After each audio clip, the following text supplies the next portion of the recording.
साथियों नमस्कार, मैं हूं नीरज पटेल और आप देख रहे हैं नेशनल जनमत। माफियाओं की 7 गोलियां खाने के बावजूद 2023 में आईएएस बनने वाले बेहद ईमानदार, जाबाज, रीढ़ युक्त और देश सेवा के जज्बे से भरे हुए दलित समाज से आने वाले आईएएस ऑफिसर रिंकू सिंह राही का राष्ट्रपति को भेजा हुआ इस्तीफा इस समय चर्चा में है। लेकिन आईएएस ऑफिसर रिंकू सिंह राही को करीब से जानने समझने की वजह से नेशनल जनमत को इसमें कोई अचरज नहीं हुआ।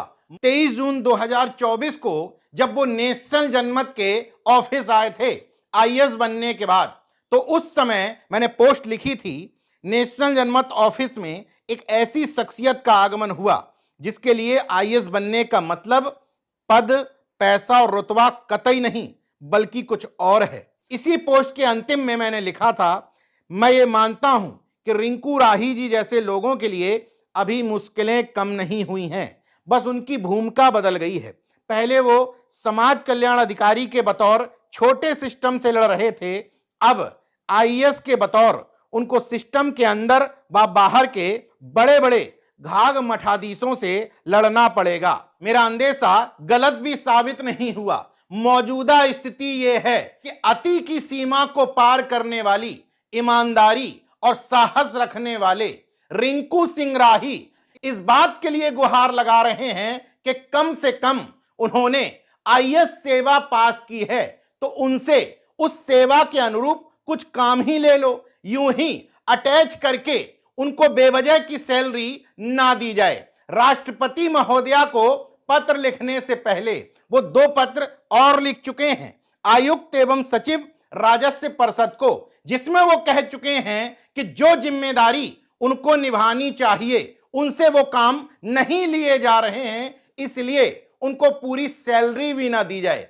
अब सोचिए, इस हद तक ईमानदारी रखने वाले एक आईएएस को यह सिस्टम कहां पचा पाएगा। इसलिए 2008 में मुजफ्फरनगर जिले में समाज कल्याण अधिकारी रहते हुए तकरीबन 100 करोड़ रुपए के छात्रवृत्ति घोटाले को उजागर करने के बाद जब उनको 7 गोलियां मारी गई थीं, एक आंख की रोशनी गंवानी पड़ी थी, जबड़ा अभी भी टेढ़ा है। हालांकि इतनी गोलियां खाने के बावजूद उनका जज्बा कम नहीं हुआ, तो उनके तत्कालीन प्रमुख सचिव समाज कल्याण विभाग ने उनसे कहा था, यदि तुमने ईमानदारी नहीं छोड़ी तो गन्ने के खेत में तुम्हारी लाश नहीं बल्कि कंकाल मिलेगा।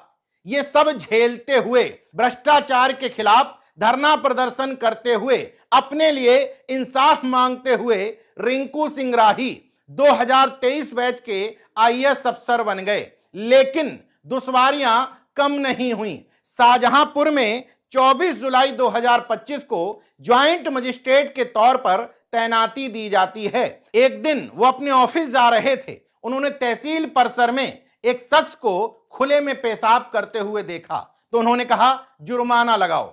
शख्स बोला जुर्माना नहीं दे पाएंगे, तो उन्होंने कहा उठक बैठक लगाओ। इसके बाद उनकी कार्यशैली से नाराज चल रहे, और कार्यशैली कौन सी? हर मामले में पारदर्शिता वाली। वकीलों को मौका मिल गया, तो जब वकीलों को समझाने के लिए रिंकू सिंह राही उनके धरना स्थल पर पहुंचे, तो उन्होंने कहा कि मैं इस तहसील परिसर का सबसे जिम्मेदार अधिकारी होने के नाते वो दंड अपने ऊपर भी लागू करता हूं कि मेरे रहते हुए ये परिसर स्वच्छ क्यों नहीं है। वीडियो वायरल होता है जिसमें वो उठक बैठक करते नजर आते हैं। बस इतनी सी बात पर पहले से मौका ढूंढ रहे भ्रष्टाचारियों ने 30 जुलाई 2025 को ही, यानी कि महज 7 दिन के अंदर ही उनको राजस्व परिषद से संबद्ध कर दिया। इसके बाद तमाम बार उन्होंने पत्र लिखा कि मैं अगर आईएएस बना हूं, मुझे सैलरी दी जा रही है, तो कम से कम मुझसे काम तो करवाओ। लेकिन उच्चाधिकारियों ने उनकी बात नहीं सुनी। मजबूरन उन्होंने राष्ट्रपति महोदया के नाम पत्र लिख करके कहा है कि अगर मौजूदा आईएएस के पद पर उनका उपयोग नहीं किया जा सकता, तो उनको उनके पुराने पद यानी कि समाज कल्याण अधिकारी के पद पर भेज दीजिए, ताकि जिस सोच के तहत वो सरकारी सेवा में आए थे जनता का, लोगों का कुछ भला तो कर सकें। 7 पन्नों के उनके पत्र में अभी तक भ्रष्टाचार के खिलाफ जो उन्होंने लड़ाई लड़ी, जो दुश्वारियां झेली, उन सब का उल्लेख किया गया है। मतलब रिंकू सिंह राही बहुत अच्छी तरह से समझ रहे हैं कि उनकी ईमानदारी की कोई वैल्यू इस सिस्टम में नहीं है। इसलिए वो एक लाइन और लिखते हैं कि संवैधानिक व्यवस्था के समानांतर एक पैरेलल सिस्टम चल रहा है जिसमें घूसखोरी, बेईमानी और भ्रष्टाचार का बोलबाला है। हैरत की बात देखिए, ये सब ऐसे समय में हो रहा है जिस समय के मुख्यमंत्री और प्रधानमंत्री गर्व के साथ कहते हैं, ना खाऊंगा ना खाने दूंगा। योगी आदित्यनाथ जैसे सख्त मुख्यमंत्री के रहते हुए जो जीरो टॉलरेंस की नीति की बात करते हैं, एक बेहद ईमानदार आईएएस ऑफिसर को काम मांगने के लिए राष्ट्रपति महोदया के नाम 7 पन्नों का लंबा चौड़ा पत्र लिखना पड़ता है। इसका मतलब जीरो टॉलरेंस की नीति, भ्रष्टाचार के खिलाफ मुहिम और लड़ाई सब दिखावा है। इस सिस्टम में जड़ों तक भ्रष्टाचार घुस चुका है। बस अंतर इतना है, जब भ्रष्टाचार पर लगाम लगाने का ड्रामा किया जाता है तो भ्रष्टाचार की कीमत बढ़ जाती है। मतलब जो काम 10,000 में हो रहा था, वो काम अब इन सरकारों में 2 गुना 3 गुना रेट पर हो रहा है। नेशनल जनमत आईएएस रिंकू सिंह राही के जज्बे को तो सलाम करता ही है, साथ ही उनके पिता सौदान सिंह राही जी को भी सलाम पेश करता है, जिन्होंने अपने घर की इस स्थिति होने के बावजूद अपने बेटे को धिक्कारा नहीं कि इस सिस्टम में ईमानदारी की मसाल लेकर के क्यों चल रहे हो, बल्कि मीडिया को दिए इंटरव्यू में उन्होंने गर्व से कहा कि मुझे अपने बेटे की ईमानदारी और उसके जज्बे पर गर्व है। 2009 में समाज कल्याण अधिकारी था, जब 100 करोड़ घोटाला निकाला था उसने मुजफ्फरनगर में, उसकी एक आंख चली गई, जबड़ा चला गया, फिर भी हिम्मत नहीं हारी। 2023 में आईएएस निकाली उसने। देखिए, मेहनत, ईमानदारी और जज्बा तो है ही है उसमें, हमें गर्व है उस पर। मेरा मकान देख लीजिए, हमारी जो चक्की की मेहनत है उसी की पलस्तर है, उसी का सब कुछ है। पीछे बैकग्राउंड में दिख रहा घर चीख चीख करके कह रहा है कि रिंकू सिंह राही जैसे ईमानदार ऑफिसर्स की इस सड़े गले सिस्टम को कोई जरूरत ही नहीं है। बहरहाल, जब इस तरह की कहानी किसी फिल्म में दिखाई देती है तो लोग हीरो के लिए तालियां बजाते हैं और अंत में लड़ते हुए आखिरकार हीरो की ही जीत होती है।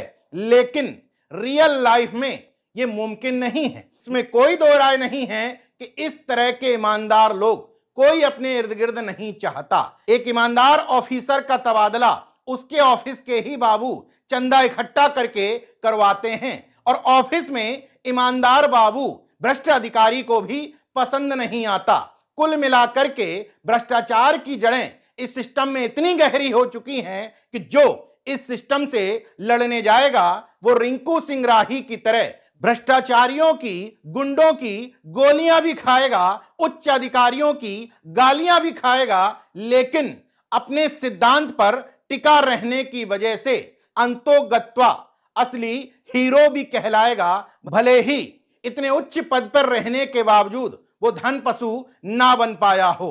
बहरहाल, नेशनल जनमत चाहता है कि मुख्यमंत्री योगी आदित्यनाथ नेशनल जनमत की इस पूरी थ्योरी को झूठा बताते हुए आईएएस रिंकू सिंह राही से वो काम करवाएं जो वो काम करने वो सिस्टम में आए थे। मगर अफसोस, उम्मीद बहुत कम है, क्योंकि रिंकू सिंह राही ईमानदार होने के साथ ही दलित समाज से भी आते हैं। मतलब एक तो करेला और ऊपर से नीम चढ़ावी। इसलिए सिस्टम में रिंकू सिंह राही जैसे लोगों के लिए खड़े होने वाले लोग नसीब तक नहीं होंगे। बाकी देखते रहिए नेशनल जनमत, जागरूक और सजग बने रहिए। जय विज्ञान, जय संविधान, जय लोकतंत्र। धन्यवाद।